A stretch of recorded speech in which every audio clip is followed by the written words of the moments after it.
Rare experience. മുന്നേ കണ്ടതാണ്, അതൊക്കെ മറന്നുപോയി. ഇപ്പോഴും നല്ല സ്റ്റൈല്, മോഹൻലാൽ നല്ല സ്റ്റൈല്, നല്ല അന്ന് ഇന്നും ഒരേപോലെ തന്നെയാണ്. ഇപ്പോൾ ഈ അടുത്തിറങ്ങിയ മലയാള സിനിമയ്ക്ക് ഒരു ഇല്ലാത്ത രീതിയിലുള്ള ഒരു ഓഡിയോ മിക്സിങ്ങും ക്ലാരിറ്റിയാണ് അതിന് കൊടുക്കുന്നത്. അടിപൊളിയായിരുന്നു.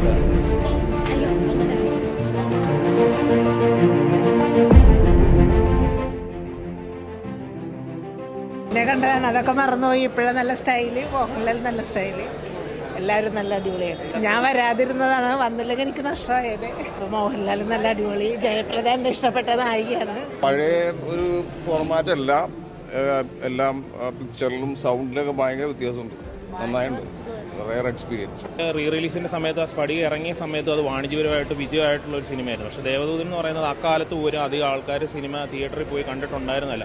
അപ്പോൾ നമ്മളിപ്പോൾ പുതിയതായിട്ട് ഇപ്പോൾ പല പടത്തിൽ ഇപ്പോൾ ആക്ഷൻ സീൻ കൊണ്ട് അങ്ങനെ പല സാധനം കൊണ്ട് നമുക്ക് ഇമോഷണലി ഒരു ഗൂസ്ബംപ് ഉണ്ടാകും. പക്ഷേ ഒരു മ്യൂസിക്കൽ പരമായിട്ട് ഈ പടം റീമാസ്റ്റർ ചെയ്തത് തന്നെ, അല്ലെങ്കിൽ അത് ഭയങ്കരമായിട്ടൊരു പോപ്പുലാരിറ്റി കിട്ടിയത് പറഞ്ഞാൽ തന്നെ ഇതിൻ്റെ ഒരു മ്യൂസിക്കിൻ്റെ പ്രത്യേകത ഉണ്ട്. അതായത് വിദ്യാസാഗറിൻ്റെ ഒരു മ്യൂസിക്കിൻ്റെ പ്രത്യേകത ഉണ്ടാണ്. അപ്പോൾ ഇതിൻ്റെ അകത്ത് തന്നെ ഈ 7 Bells കാണാൻ വേണ്ടി ലാലേട്ടൻ രണ്ടാമത് പോയി കഴിയുമ്പോൾ ആ ഡോറ് തുറക്കുമ്പോൾ ഒരു BGM, അത് നമ്മളിപ്പോൾ അത്ര അറ്റ്മോസ്ഫിയർ മിക്സ് ചെയ്ത് കഴിയുമ്പോൾ നമുക്ക് കിട്ടുന്ന ഒരു ഗൂസ്ബംപ് സംഭവമുണ്ട്. അത് ഈ മ്യൂസിക് മിക്സ് ചെയ്തേക്കുന്ന ആ ഒരു ലെവലിലാണ് അവർ ക്രിയേറ്റ് ചെയ്തേക്കുന്നത്. അപ്പം ഇപ്പോൾ അന്നത്തെ കാലത്ത് ഈ സിനിമ പരാജയപ്പെട്ടെന്ന് പറഞ്ഞു കഴിഞ്ഞാൽ ഒരുപാട് മാസ് എലമെൻറ്റ്സ് ഒക്കെ മിക്സ് ആക്കിയിട്ട്, അപ്പോൾ അന്ന് 2.5 മണിക്കൂറോളം ഒരു സിനിമ അതിനകത്ത് വേണ്ടാത്ത ഒരുപാട് 10-20 മിനിറ്റോളം ഉള്ള സീനുകൾ വെട്ടിക്കുറച്ചിട്ടാണ് ഇപ്പോൾ ഇങ്ങനെ ആക്കിയേക്കുന്നത്. അപ്പോൾ ശരിക്കും ഈ സിനിമയിൽ പുള്ളി ഒരു ഹെവൻലി മെസ്സഞ്ചറായിട്ട് വരുന്ന ഒരാളാണ്. ഇപ്പോൾ ഈ അടുത്തിറങ്ങിയ മലയാള സിനിമയ്ക്ക് ഒരു ഇല്ലാത്ത രീതിയിലുള്ള ഒരു ഓഡിയോ മിക്സിങ്ങും ക്ലാരിറ്റിയാണ് അതിന് കൊടുക്കുന്നത്. കട്ട് ചെയ്തിട്ടുണ്ട്, എന്നാലും നല്ലോണം എഡിറ്റ് ചെയ്ത് നല്ല അടിപൊളിയായിട്ട് എക്സ്പീരിയൻസ്. ഒരുപാട് നാൾ മുന്നേ കണ്ടതാണ്. അപ്പോൾ എൻ്റെ ഏജിൽ ഞാനുള്ള ആ പ്രായത്തിലൊന്നും ഈ സിനിമ ഇറങ്ങിയിട്ടില്ല. അപ്പം ഞാൻ കാണുന്നത് പറഞ്ഞാൽ യൂട്യൂബിലാണ് കാണുന്നത്.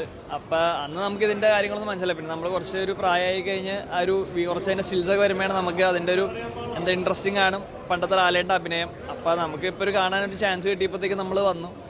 ഒരു വല്ലാത്ത എക്സ്പീരിയൻസ് ആണ് നമുക്ക്. ഞാൻ കുറച്ച് വൈകിയാണ് കയറിയത്. അപ്പോൾ ഞാൻ ആദ്യത്തെ പാട്ടൊക്കെ മിസ് ചെയ്തു കുറേ. പിന്നെ എന്തായാലും ഒന്നുകൂടി കാണാൻ വരും.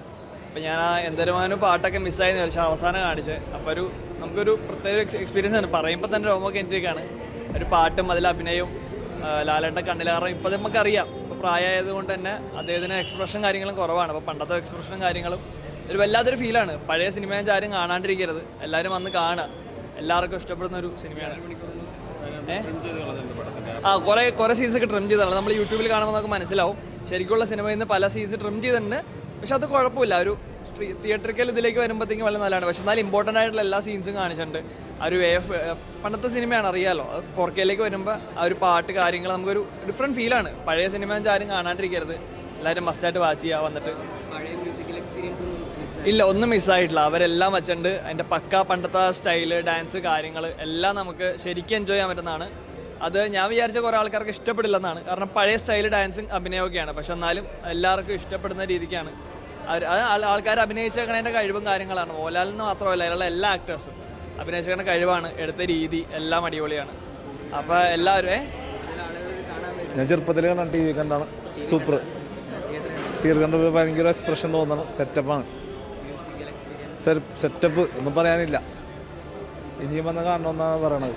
പണ്ടൊന്നും ഇതിൻ്റെ ഞങ്ങൾക്ക് ഒന്നും കാണാൻ പറ്റിയിട്ടുണ്ടായില്ല. പക്ഷെ ഇപ്പോൾ എല്ലാവരും ഞങ്ങൾ ഫ്രണ്ട്സായിട്ടൊക്കെ വന്ന് ഈ സിനിമ എൻജോയ് ചെയ്യാൻ പറ്റിയത് തന്നെ വലിയൊരു ഭാഗ്യമായിട്ടാണ് കാണുന്നത്. കാരണം ടി വിയിൽ കണ്ടതിന് ഭയങ്കര വ്യത്യാസമുണ്ടല്ലോ. ടി വിയിൽ പോലെ അല്ലല്ലോ, നമുക്ക് ഇത്രയും ആൾക്കാരുണ്ട്. തിയേറ്റർ എക്സ്പീരിയൻസ് എന്ന് പറഞ്ഞാൽ ഈ സിനിമയൊക്കെ തിയേറ്ററിൽ തന്നെ വരുന്ന കാണേണ്ട ഒരു സിനിമയായിരുന്നു. പക്ഷെ ഞങ്ങൾക്കത് വീണ്ടും ഒരു ഭാഗ്യം കിട്ടി. ഞങ്ങൾക്ക് ഉണ്ടായിരുന്നില്ല, ഞങ്ങൾ ഇപ്പോഴത്തെ ഇതായതുകൊണ്ട് തന്നെ. അപ്പോൾ ഭയങ്കര എക്സ്പീരിയൻസ് ആണ് വന്ന് കാണാൻ പറ്റിയത്.